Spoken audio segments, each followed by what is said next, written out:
അപ്പം നമ്മൾ മഹാഭാരതത്തിൻ്റെ അടുത്ത എപ്പിസോഡിലേക്ക് നമ്മളിങ്ങനെ പതുക്കെ നീങ്ങിക്കൊണ്ടിരിക്കുകയാണ്.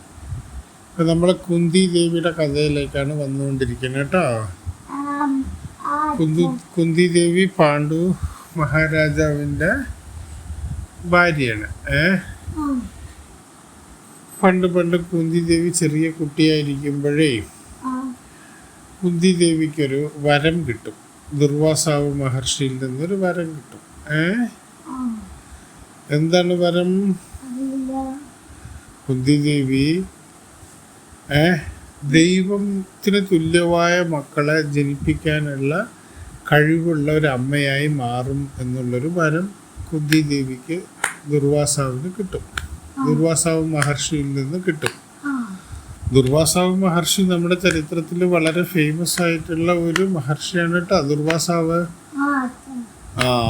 ദുർവാസാവിന് എന്താ അറിയാം, ദുർവാസാവ് പെട്ടെന്ന് ദേഷ്യം വരുന്ന സന്യാസിയാണ്.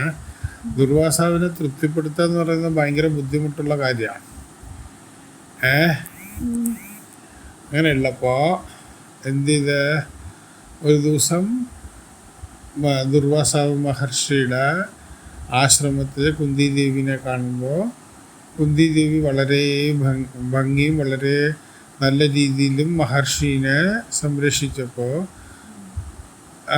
ദുർവാസാവ് പറഞ്ഞു, ദുർവാസാവ് നിങ്ങൾക്ക് ഏതെങ്കിലും ഒരു ദൈവത്തിനെ മനസ്സിൽ വിചാരിച്ചിട്ട് ദൈവത്തിനെ മനസ്സിൽ വിചാരിച്ചു കഴിഞ്ഞാൽ ആ ദൈവത്തിൻ്റെ കുട്ടികൾ നിങ്ങളിലൂടെ ജനിക്കും. അപ്പം നീ ഒരു കുട്ടികളുടെ അമ്മയാവുന്നു.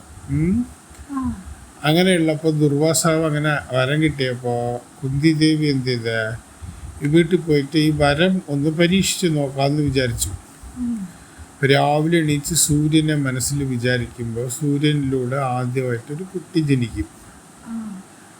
ആദ്യം കല്യാണത്തിനൊക്കെ കുറേ മുമ്പ് അങ്ങനെ സൂര്യനിലൂടെ ജനിക്കുന്ന കുട്ടിയാണ് കർണൻ. അങ്ങനെ കർണൻ ജനിക്കുന്നു. ദുർവാസാവ് എന്ത് ചെയ്യും? ദുർവാസാവ് ഇങ്ങനെ ഒരു വരം കൊടുത്തിട്ടില്ലേ,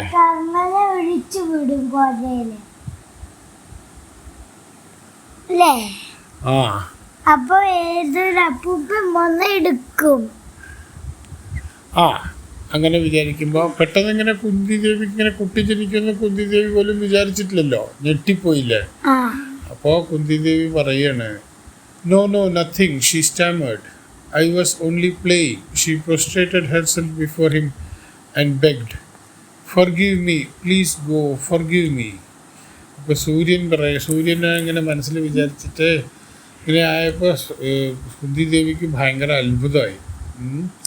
അപ്പോൾ കുന്തി ദേവിയോട് പറയും, ഒഴിച്ചുവിടുമ്പോ ഏതൊരു അപ്പൂപ്പൻ എടുക്കും അല്ലേ, എന്നിട്ട് അപ്പൂപ്പന്റെ മകനാവും. അപ്പൂപ്പനല്ല, അമ്പാട്ടി, സൂര്യൻ. കുന്തി ദേവി അല്ല, കുന്തി ദേവി ഒഴിച്ചുവിടില്ലേ, കുന്തി ദേവി കർണനെ ഒഴിച്ചുവിടില്ലേ. ഒഴിച്ചുവിടും. അപ്പൊ ശരിക്കത്തെ അച്ഛനാരാ? സൂര്യ ഭഗവാൻ. ശരിക്കത്തെ അച്ഛൻ എന്ന് പറയുന്ന ഒരു സൂതപുത്രനാ. സൂതൻ എന്ന് പറഞ്ഞു കഴിഞ്ഞാൽ കുതിരയൊക്കെ നോക്കണ അവിടേക്ക് ഈ നദിയിലൂടെ കർണൻ ഇങ്ങനെ കുഞ്ഞു കുട്ടിയായിരിക്കുമ്പോൾ അങ്ങനെ വരുന്നതാണ് കഥ വരുന്നത്. ഇത് കഥ വരുമ്പോൾ ഇങ്ങനെ പറഞ്ഞുതരാം. ഓക്കെ, ഇപ്പം എന്താ മനസ്സിലാക്കേണ്ടതെന്ന് വെച്ച് കഴിഞ്ഞാൽ കുന്തി ദേവി ചെറുപ്പത്തിൽ ഇങ്ങനെ ദേവിക്കൊരു വരം കിട്ടി. വരം കിട്ടിയെന്ന് വെച്ച് കഴിഞ്ഞാൽ താൻ വിചാരിക്കുന്ന ദൈവത്തിൻ്റെ മകനെ തനിക്ക് ജന്മം നൽകാൻ പറ്റും എന്നുള്ള രീതിയിൽ ആ വരം കിട്ടിയപ്പോൾ ആദ്യത്തെ പരീക്ഷണം എന്ന നിലയ്ക്ക് സൂര്യഭഗവാനുമായിട്ട് കുന്തി ദേവി ഒന്ന് പരീക്ഷിച്ചു നോക്കിയതാണ്. അതിപ്പോൾ സന്യാസി ഇങ്ങനെയൊക്കെ വരം തന്നില്ലേ, ഈ വരം എങ്ങനെ ഉണ്ടാവും, നമുക്ക് ഇതാവുന്നുള്ള രീതിയിൽ വിളിച്ചു നോക്കിയപ്പോൾ എന്തായി, സൂര്യഭഗവാൻ വന്നു. സൂര്യഭഗവാൻ വന്നപ്പോൾ സൂര്യഭഗവാന്റെ കുട്ടിയായിട്ട് കർണൻ ജനിക്കേണ്ടി വന്നു.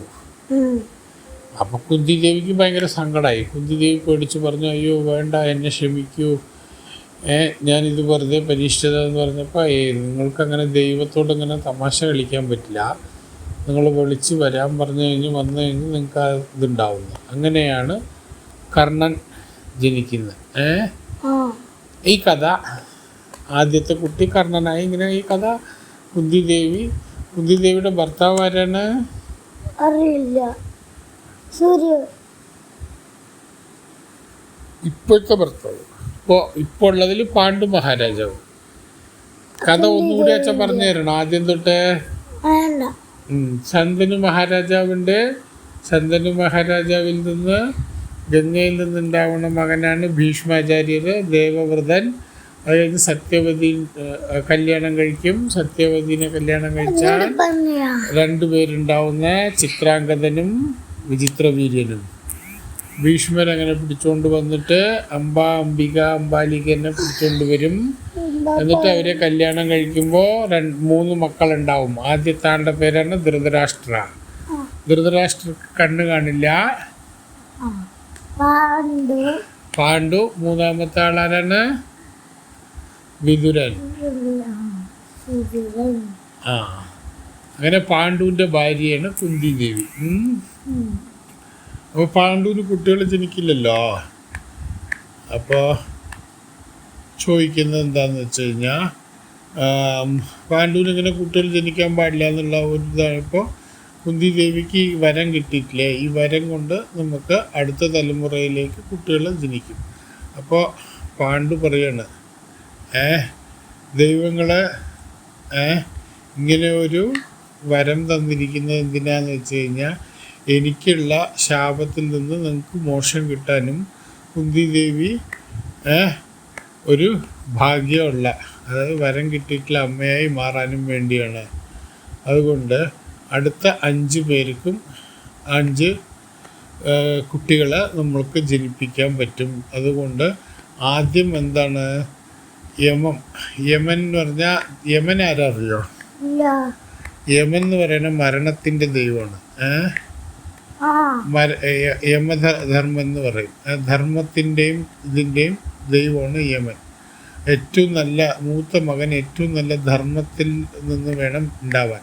ഒരു നല്ല രാജാവിന് വേണ്ട കാര്യങ്ങളിലൊന്നാണ് ധർമ്മം എന്ന് പറയുന്നത്. അങ്ങനെയുള്ള ഒരു ദൈവത്തിൽ നിന്നുണ്ടാവുന്ന മകൻ ശരിക്കും നല്ലൊരു രാജഭരണം, നല്ല ധർമ്മത്തിലൂടെ നല്ല കാര്യങ്ങൾ മാത്രം ചെയ്യുന്ന ഒരാളാവും. സത്യം മാത്രം പറയും, ശരിക്കും നല്ലത് മാത്രമേ ചെയ്യുള്ളൂ. അങ്ങനത്തെ ഒരു മകനാവെന്നും പറഞ്ഞിട്ട് ഉണ്ടാവും. അപ്പോൾ കുന്തിദേവി എന്ത് ചെയ്യും? കുന്തിദേവി ഇങ്ങനെ ദൈവത്തോട് ധ്യാനിക്കും, യമൻ്റെ ഒരു മകൻ ജനിക്കണം എന്ന് പറയും.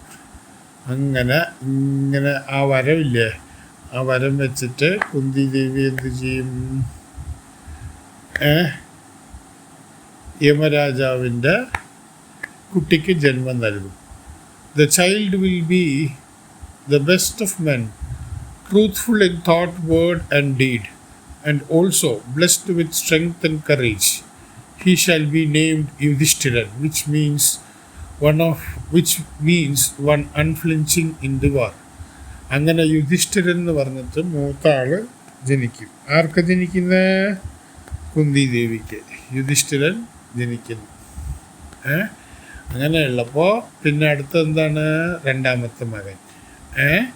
രണ്ടാമത്തെ മകൻ്റെ ജനനം നമുക്ക് നാളെ കേൾക്കാം കേട്ടോ.